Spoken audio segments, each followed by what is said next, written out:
People have to find their own way. That sometimes they don't find it till the end. But I can't think of anything more terrible than to think when this is over, this is it, you dust. One of the very important things of this whole YouTube channel and a lot of my interviews is knowing what you believe and why you believe it. I already talked a bit about why I believe that God exists. Now I really want to talk just specifically why I personally believe that Christianity is true. This is not an in-depth video.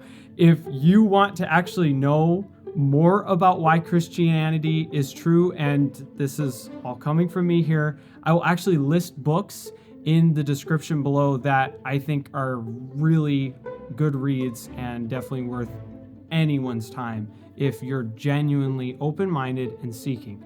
Now, as I said already, this is personal to me, but I would say that the evidence for the resurrection is very compelling. But I first want to emphasize on the idea of archaeology. In fact, that was probably one of the first things that really got me to start believing that the things in the Bible are actually real. Just archaeology about things in Israel, right?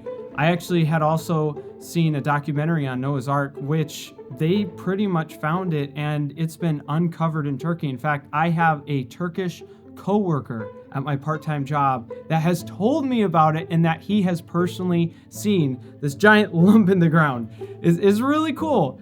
So, but that's only a small piece. Again, these kinds of things you really need to investigate yourself. But with the resurrection of Jesus Christ, I would say that Fox's Book of Martyrs really kind of took that off for me. Even though he was partial, we also know what happened to Peter, what happened to Paul. We know about some of the other disciples and the way that they died, and if they had recanted, they would have lived. Some of them were killed for political reasons. Not all of them were killed for religious reasons, but even then, if they had just stopped preaching, if they had stopped when they were persecuted the first few times, they would never have died for such things. And one might say, but people in other religions will die for what they believe. I mean, 9/11, for goodness sakes. But there's something about what they claimed that is totally different. Even Josephus talks about how they were actually there with Jesus and ended up preaching this crazy message. Of course, that's in his uncorrupted documents, which I have personally read actually. And it's very odd to have people going around preaching that someone rose from the dead when at first they didn't even believe it. And they end up dying for these kinds of things. I would say the best conclusion from a psychological standpoint is that people who actually saw Jesus, ate with Jesus, many of them, and then being completely changed as people, going out preaching this message that ultimately is for peace. They didn't attack anyone, they didn't kill anyone, but rather they were attacked and they were killed, and they still continued to preach. The best conclusion, Jesus actually rose from the dead. Now, that's personal.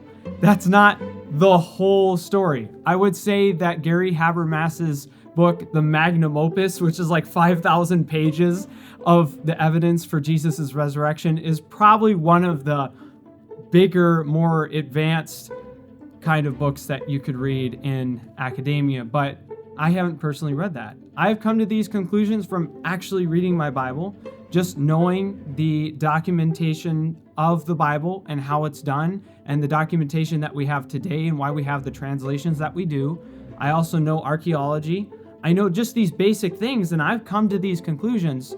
So I challenge pretty much every Christian I come across, and I challenge any unbeliever, why do you believe what you believe? Are you sure that this is true? And I get them to consider what I believe and why I believe it. This is extremely important today. I think it's very sad that a lot of Christians will come to conclusions that ultimately are par none. It's just the idea of like, well, I grew up in the Catholic Church, or well, I grew up Christian, so, okay, that's great, but how do you know it's true, right? Sure, it's personal to you, all right? That's great. I'm glad it helps you out psychologically. But is it true? Do you know for sure that these things are actually reality? I know that atheists will emphasize this quite often, and I think it's genuinely important. But I genuinely think there's great evidence for Christianity. Otherwise, I wouldn't be a Christian. I can't express that enough. I literally would not be sitting here doing this video about this topic unless I really believed and really had studied these things through for myself. So I encourage everyone to do these kinds of things. It is extremely important. My job isn't to convince you that it's true. My job is to tell you that you should actually go out and seek. So I talked to 2 Christians about some of their personal beliefs and why they believe that Christianity is true. I really liked some of their thoughts, and I thought some of the things they talked about were very important. I want to know personally why you're a Christian and how you came to Christ. So I've kind of been a Christian all my life. I grew up in the church. My dad was a pastor, or is a pastor. I would just have to say that there's just so much more than here. That, Okay. I don't believe this all just exploded, and Okay. that there was a plan, a creator. Okay. So I came to Christ at a very young age, probably 5, 6, 7, because that was all I knew, and I didn't have any hardship or rough times. And you were originally in a Catholic home, I right? was in a Catholic home, and that church on Sunday and confirmation, communion, everything. Really, the big reason that I'm a Christian is because I know that there is no other way, and I've seen that time and time again in my life when I start listening to worldly music or when I start just not living for God, sinning, that kind of stuff. This goes back, I was probably in high school, and that I had a friend that went to a Bible church, and she was always talking about Revelations, and that really kind of got me interested in things, and I just got more interested in the Bible. And I always think, and I mean, I've been out of high school now for over 40 years, but if I had to pick out the person that probably led me in that direction, would have been a high school friend that went to Monroe Bible Church. Wow. I want to know if you have any encouraging words for Christians out there. I guess just listen to God. Don't listen to people, because people will let you down. And you can listen to fellow Christians if they're giving advice and stuff, but people are gonna let you down always, even those closest to you, but God will never let you down. There's probably a lot of people that need this, and you know what? This is what we all should be doing, one way or another. Not everyone can do this with a camera. And Well, thank you so much, Jake. course. It's been an absolute pleasure.